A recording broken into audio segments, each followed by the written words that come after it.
Amara lahir dari keluarga sederhana. Ibunya, Bu Yani, seorang pedagang kue keliling. Ayahnya, Pak Haris, adalah sopir angkutan kota yang sering mabuk-mabukan. Masa kecil Amara tidak pernah benar-benar bahagia. Ia tumbuh dalam kemiskinan, sering melihat ayahnya memukul ibunya saat mabuk. Sering tidur dalam ketakutan, sambil menutup telinga agar tidak mendengar suara piring pecah dan teriakan. Amara sering mengurung diri di kamar sempitnya, bermain boneka lusuh satu-satunya, sambil berbisik, "Suatu hari nanti, aku akan punya hidup yang lebih baik." Tapi harapan itu terlalu jauh untuk seorang gadis kecil yang bahkan tidak bisa membeli buku baru. Amara adalah murid pintar. Meski lapar, meski tubuhnya lemah, ia selalu membawa pulang nilai bagus. Ia bermimpi masuk SMA bagus, dapat beasiswa, kuliah, dan jadi dokter. Saat SMP, ia sering membantu ibunya berjualan setelah pulang sekolah, menjajakan kue di pinggir jalan, membersihkan rumah tetangga demi uang tambahan. Tiap malam, ia belajar dengan cahaya lilin, karena rumah mereka sering mati listrik. Ia bermimpi keras, mungkin terlalu keras, bahwa hidupnya bisa berubah. Satu-satunya hadiah ulang tahun ke-14-nya hanyalah selembar buku catatan bekas yang ia isi dengan tulisan, "Amara akan sukses. Amara akan membuat ibu bangga."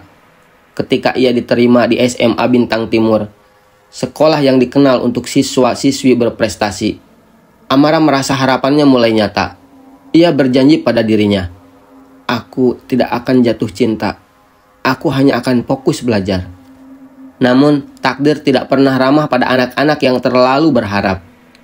Di sekolah itu, ia bertemu Randi. Randi yang ramah, yang perhatian, yang membuat Amara merasa untuk pertama kalinya dihargai dan disayangi. Amara tidak sadar, Randi, kakak kelas yang ia kagumi, adalah awal dari kehancuran yang lebih besar daripada semua luka masa kecilnya. Dari seorang gadis kecil yang hanya ingin membahagiakan ibunya, Amara berubah menjadi seorang arwah yang menangisi janji-janji palsu. Kehancuran itu berawal dari ketika dia masuk SMA. Amara adalah murid baru di SMA Bintang Timur. Gadis polos dari keluarga sederhana yang baru saja pindah kota. Ia tak pernah bermimpi bahwa kehidupannya akan berubah saat ia bertemu Randi, kakak kelas dari organisasi OSIS, yang ramah, perhatian, dan selalu menyempatkan waktu membantu siswa baru. Pada awalnya, hubungan mereka murni.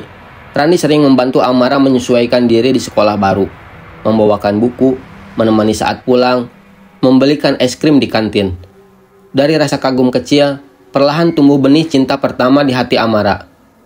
"Kalau kamu butuh apa-apa, cari aku saja," kata Randi sambil tersenyum. Bagi Amara, itu seperti janji yang menghangatkan dunianya. Tahun pertama berlalu, di kelas 2, Amara dan Randi makin dekat, meskipun hubungan itu harus disembunyikan dari guru dan orang tua. Randi yang kini sudah kelas 3 menjadi sosok pelindung, tapi juga perlahan menjadi bayang-bayang kelam yang membelenggu. Pertama, hanya ciuman di lorong sepi, lalu janji-janji untuk masa depan bersama. Hingga akhirnya, di ruang kegiatan OSIS yang sepi sore itu, batasan terakhir pun dilanggar. "Aku sayang kamu, Amara. Aku akan tanggung jawab," bisik Randi, membelai rambutnya. Beberapa bulan setelah kelulusan Randi, Amara mulai merasa aneh dengan tubuhnya. Mual, telat datang bulan. Kemudian ia pun membeli tes pack dengan tangan gemetar. 2 garis merah muncul, seolah dunia runtuh di hadapannya. Amara menghubungi Randi dengan panik. Tapi Randi, yang kini sibuk kuliah di kota lain, berubah. Nada suaranya dingin, pesannya jarang dibalas. "Tenang saja, jangan lebay. Cari jalan keluarnya sendiri dulu ya." Hanya itu balasannya. Amara menangis sendirian di toilet sekolah, memegangi perutnya yang masih rata. Ia takut, ia malu, ia merasa sendirian. Minggu berganti, Amara menutupi kehamilannya dengan mengenakan seragam yang lebih longgar. Ia memakai jaket tebal bahkan di hari yang panas, berharap tidak ada yang curiga. Namun tubuhnya mulai berubah. Ia sering mual pagi-pagi. Payudaranya terasa sakit dan membesar. Perut bagian bawahnya mulai sedikit menonjol, seperti benjolan kecil yang belum bisa disembunyikan lebih lama. Di balik rasa takutnya, Amara diam-diam sering berbicara dengan bayinya saat sendiri. "Maaf ya, maaf Mama, belum bisa jagain kamu baik-baik. Tapi Mama janji, kita akan baik-baik saja." Kadang ia membelai perutnya, mencoba mencari kekuatan dari kehidupan kecil di dalamnya. Akhirnya, dalam keputusasaan, Amara memberanikan diri menghubungi Randi. Mereka bertemu di taman kota, di bangku yang dulu biasa mereka duduki saat masa-masa bahagia. Amara memeluk perutnya erat saat Randi datang. Wajah Randi berubah tegang begitu Amara mengatakan, "Aku hamil, Ran. Sudah 2 bulan." Randi menghela napas berat, mengusap wajahnya berkali-kali. "Amara, kamu yakin ini anakku?" ucapnya. Ucapan itu menusuk Amara lebih dalam daripada pisau manapun. "Bagaimana bisa kamu tanya begitu? Aku cuma sama kamu, Ran. Kamu yang janji akan jaga aku." Amara berteriak lirih. Air mata membanjiri pipinya. Randi bangkit berjalan gelisah dan berkata, "Dengar ya, aku baru mulai kuliah.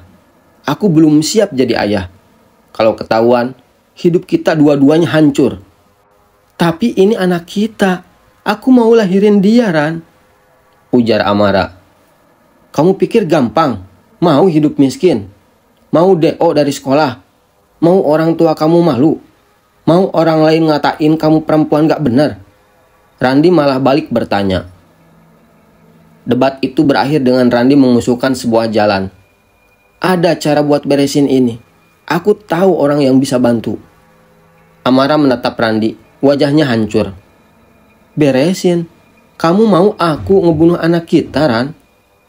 tanya Amara. Randi tidak menjawab. Ia hanya menunduk dalam diam, membiarkan Amara menangis sendirian di bangku taman itu, memeluk janin kecil dalam perutnya yang tak tahu apa-apa. Beberapa malam setelahnya, Amara bermimpi aneh. Mimpi menggendong bayi yang menangis darah. Mimpi melihat dirinya berdiri di tengah hujan deras, sendirian, perutnya berdarah. Mimpi Randi berjalan pergi, sementara ia terjatuh di jalanan berbatu. Setiap pagi, ia terbangun dengan keringat dingin membasahi tubuh. Ia mulai berbicara dengan bayinya sambil menangis. "Mama sayang kamu. Maaf ya, Nak. Maaf banget." Namun, tekanan terus bertambah. Ancaman dari orang tua yang mulai curiga dengan perubahan tubuhnya. Tekanan sekolah yang ketat soal disiplin. Dan rasa malu yang menjeratnya seperti belenggu. Akhirnya, dengan hati hancur, ia menerima usul Randi. Tanpa sadar, memilih jalan yang membawa dirinya pada kematian. Amara mengikuti instruksi Randi, bertemu seseorang di rumah kumuh di luar kota. Ia sendiri ketakutan setengah mati, tapi merasa tidak punya pilihan lain. Di ruang itu, bau busuk darah dan zat kimia menusuk hidung. Tanpa bius yang memadai, prosedur aborsi kasar dilakukan. Rasa sakit itu lebih buruk dari kematian. Saat kesadarannya perlahan hilang, Amara sempat melihat di ujung ruangan ada sosok bayi mungil, telanjang, menatapnya dengan mata sedih sebelum menghilang. Dengan linangan air mata, Amara mengucapkan kata terakhir, "Maaf, Nak. Mama janji ketemu kamu nanti." Dan kemudian dunia menjadi gelap. Amara mati di tempat itu, dalam kesepian, membawa bersama janin kecil yang tak sempat lahir. Tubuhnya dibuang dengan cepat agar tidak menimbulkan masalah. Sementara di SMA Bintang Timur, perlahan-lahan kehadirannya kembali. Bukan dalam bentuk kehidupan, tapi dalam bentuk suara, bayangan, dan teror dingin yang menghantui semua yang pernah mengenalnya. Setiap malam hujan, di bangku taman yang dulu mereka sering datangi, kadang terlihat sosok Amara duduk diam, memeluk perutnya, menatap jalan kosong tempat Randi dulu berjalan menjauhinya. Setelah kematian Amara, sekolah kembali beraktivitas seperti biasa. Namun mereka yang terlibat, Randi dan beberapa teman dekat Amara, mulai merasakan keanehan. Randi sering melihat sosok Amara di sudut matanya saat mencuci muka di kamar mandi. Ia menatap cermin dan melihat di belakangnya seorang gadis berseragam lusuh, wajah pucat, dan mata bengkak penuh air mata, berdiri menunduk, memeluk perut berdarah. Setiap malam, Randi bermimpi Ia berlari di lorong gelap sekolah. Dari balik kegelapan, terdengar tangisan bayi yang menggema. Setiap ia menoleh, Amara berdiri di ujung lorong. Tangan dan mulut berlumuran darah, membisikkan, "Kenapa kau tinggalkan aku?" Semakin hari, Randi kehilangan akal sehatnya. Ia mengurung diri, berteriak-teriak, memohon maaf kepada udara kosong. Pada malam hujan deras, Randi ditemukan tewas di apartemennya. Tubuhnya membiru, matanya melotot, tangan mencakar dadanya sendiri hingga berdarah. Polisi menemukan tulisan di cermin kamar mandi. Ditulis dengan darah, "Aku dan anakku sudah menunggumu." Di atas ranjang, ada bekas jejak kecil seperti kaki bayi yang berlumuran darah, mengarah ke tubuh Randi. Tidak ada tanda pembunuhan, hanya ketakutan murni. Tidak hanya Randi, 2 teman dekat Amara yang dulu membujuknya melakukan aborsi ikut mengalami nasib mengerikan. Vina, sahabat Amara, ditemukan tergantung di kamar kosnya. Lidahnya terjulur panjang, matanya melotot ketakutan. Dinding kamarnya dipenuhi coretan kuku. "Maaf, maaf, maaf." Niko, teman OSIS, meninggal dengan cara tragis. Ia mengalami kecelakaan motor. Tubuhnya terlempar ke pohon. Anehnya, tubuh Niko ditemukan dengan perut terkoyak, seolah ada tangan kecil dari dalam yang merobeknya keluar. Desas-desus berkembang di SMA Bintang Timur. Ada kutukan, ada arwah yang menuntut balas. Para murid dan guru mulai ketakutan. Buku-buku terjatuh sendiri dari rak. Pintu kelas terbanting keras tanpa sebab. Di lorong-lorong sepi, terdengar tangisan bayi disertai isakan pilu. Suatu malam, seorang satpam sekolah melihat seorang gadis berseragam berdiri di atap gedung, memeluk sesuatu di dadanya. Ketika satpam itu memanggil, gadis itu melompat. Tapi ketika dilihat lebih dekat, tidak ada siapa-siapa di bawah. Sekolah mencoba melakukan ritual pengusiran.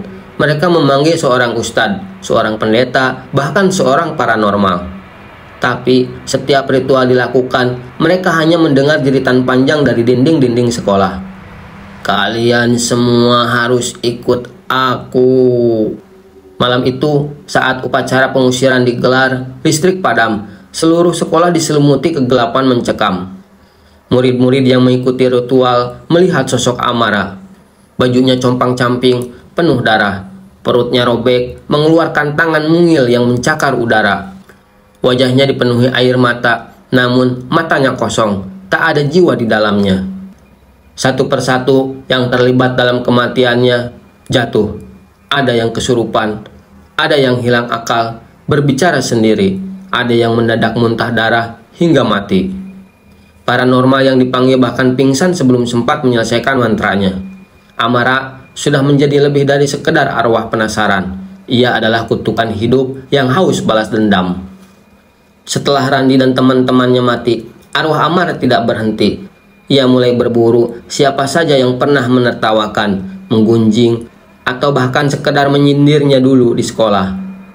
Malam hari, murid-murid sering melihat bayangan bayi merangkak di lorong-lorong gelap, suara cakaran dari dalam loker siswa, jeritan dari kamar mandi perempuan lantai 2, tempat Amara sering menangis sendirian dulu. Salah satu murid senior, Arvin, yang pernah menyebarkan gosip bahwa Amara murahan menjadi korban berikutnya. Saat Arvin pulang malam, ia melihat seorang bayi telanjang duduk di tengah jalan, menangis keras. Saat ia mendekat, bayi itu menggigit betisnya, mencabik-cabik dagingnya dengan gigi kecil yang tajam seperti jarum. Arvin berlari, berdarah-darah hingga akhirnya jatuh. Di saat itu, sosok Amara muncul di atasnya. Mata hitam kosong, mulut robek lebar sampai ke telinga. Perutnya terbuka, memperlihatkan janin kecil yang merangkak keluar. Amara menyeringai dan berbisik di telinga Arvin, "Aku ingin kau rasakan rasa sakitku." Arvin mati dalam kondisi mengenaskan, tubuh terpotong-potong dengan luka kecil seperti gigitan bayi. Beberapa guru yang pernah memperlakukan Amara tidak adil pun ikut terkena. Bu Retno, guru BK yang dulu menghakimi Amara tanpa bertanya kebenaran, ditemukan tewas di ruang guru. Tubuhnya penuh coretan kuku kecil bertuliskan, Mengapa tak ada yang mendengarku? Pak Indra, guru olahraga yang dulu mempermalukan Amara di depan teman-temannya, hilang tanpa jejak. Yang tersisa hanya sepatunya dipenuhi darah di tengah lapangan sekolah. Sekolah benar-benar kosong sekarang, tapi dendam Amara tidak berhenti di situ. Siapa saja yang menyebut nama Amara di dalam area sekolah, bahkan dengan berbisik, akan memanggil kehadirannya.